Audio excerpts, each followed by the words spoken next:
We're going to take a look at the CRAFTSMAN RP, which is runtime and performance. Brushless 7¼ inch 20 volt circular saw.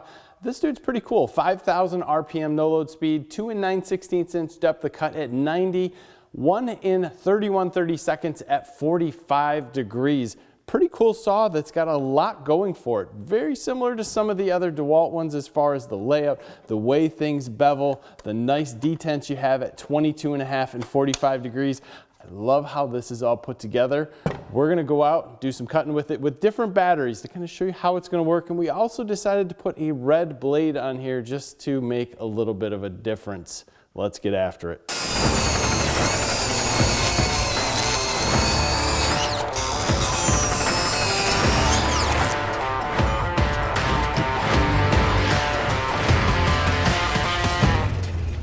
As with any circular saw, the first thing that we did was put a square on this and make sure that we have a perfect 90. This saw came out absolutely wonderful, which is awesome to see because that's how this stuff should be. We have the 2 amp hour battery on this. We have some 1/2 inch OSB. Let's just listen to the motor. I'm gonna push it a little bit, see how it goes through here, and then we're gonna move up in batteries and just see how this does.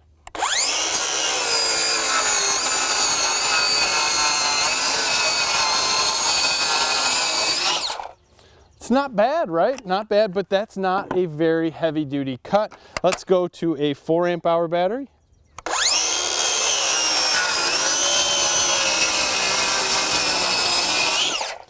Major difference, and I absolutely think that 4 amp hour would be the minimum of what I would recommend. And once we get to dimensional lumber, you'll probably see that in a much bigger way. This is the 6 amp hour battery.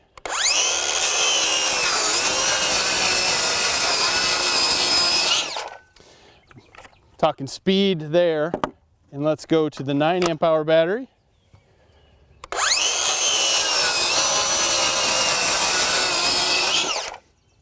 That's just sweet. Let's move over to dimensional lumber. Not everyone's going to use this saw to rip dimensional lumber, but let's just go through with the 2 amp hour battery and take a listen as to what the motor does and how this all sounds.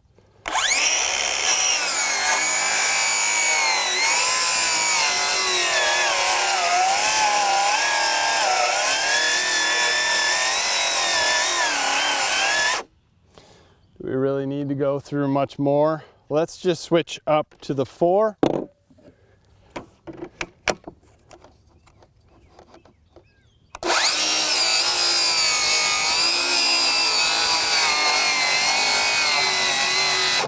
That's a significant speed difference there. Let's hit the 6.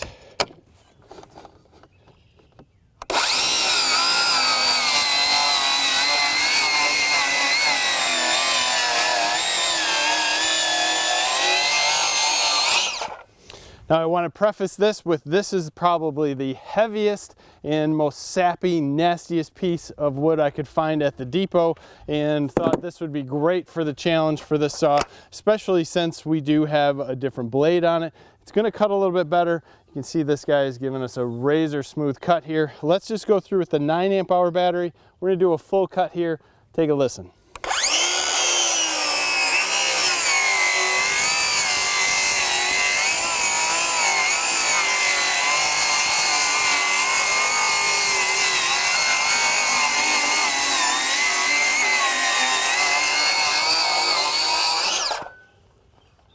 Still getting a little bit of bogging there, which you would expect, but we can take a look at this end. Hopefully this shows up well in the camera. Look at how sappy this is.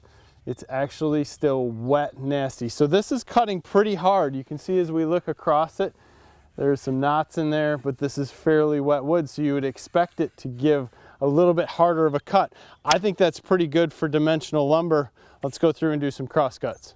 My guess here is that most people are going to use this saw with a 4 amp hour battery. So we're just going to do some cross cuts through this just to test this out and see how it does.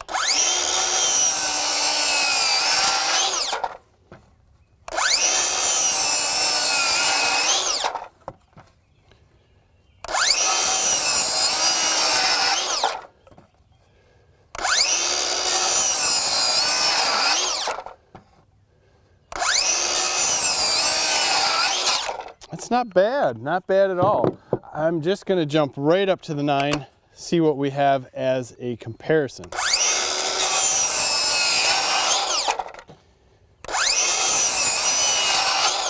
I'm able to push it faster.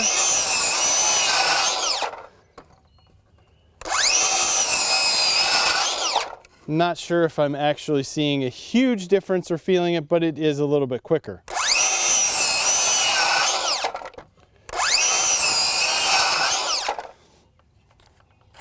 Let's hit this guy over to a 45. Drop our depth down all the way.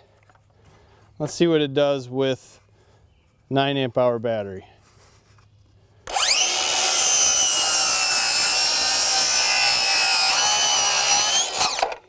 That's pretty dang good.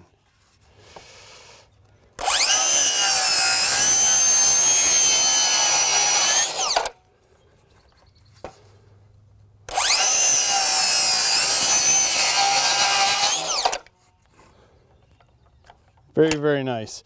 You know, it's always interesting to drop back down and just do this with a 2. I never recommend a 2 amp hour battery on these saws, but let's just try it. Look at that. Not something I would recommend, but it definitely does it if you're in a pinch.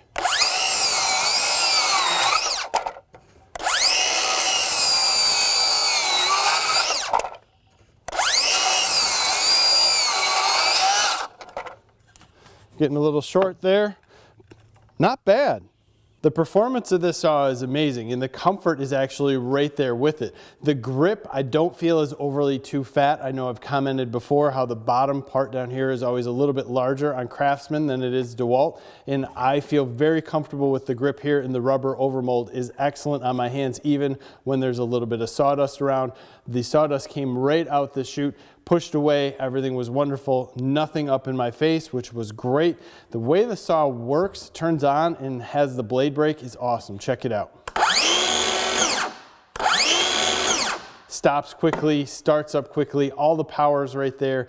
Absolutely wonderful. The forward handle here fits right, although I know I'm using my finger as a guide most of the time.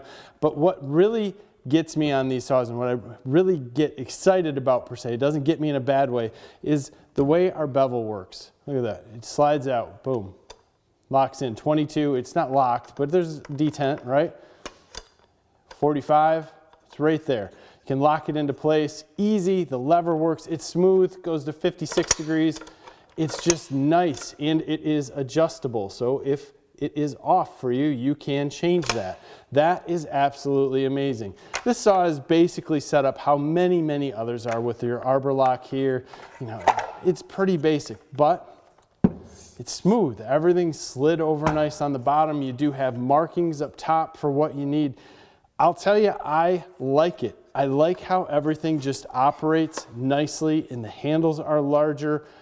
Just fits, and this is one thing that I always go back to. This reminds me of the DEWALT saws. I absolutely love the DEWALT saws.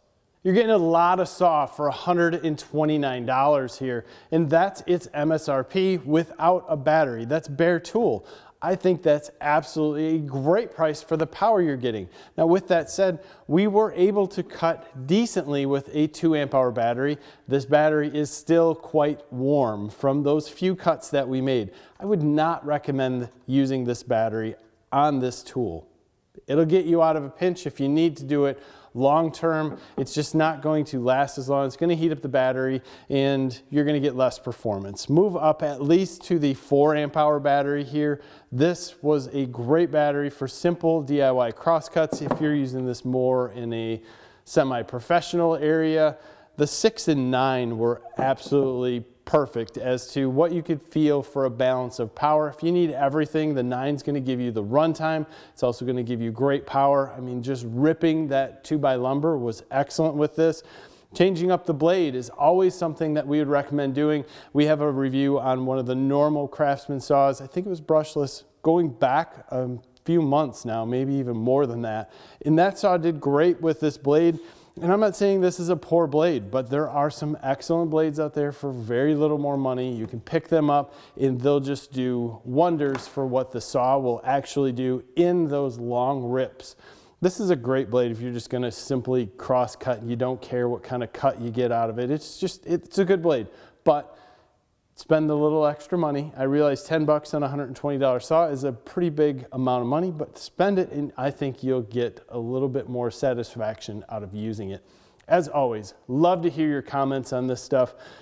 Man, lumber is still expensive. So normally I'd cut up a sheet of OSB, and that sheet of OSB was 38 bucks at Home Depot. I was really surprised that we're still up there.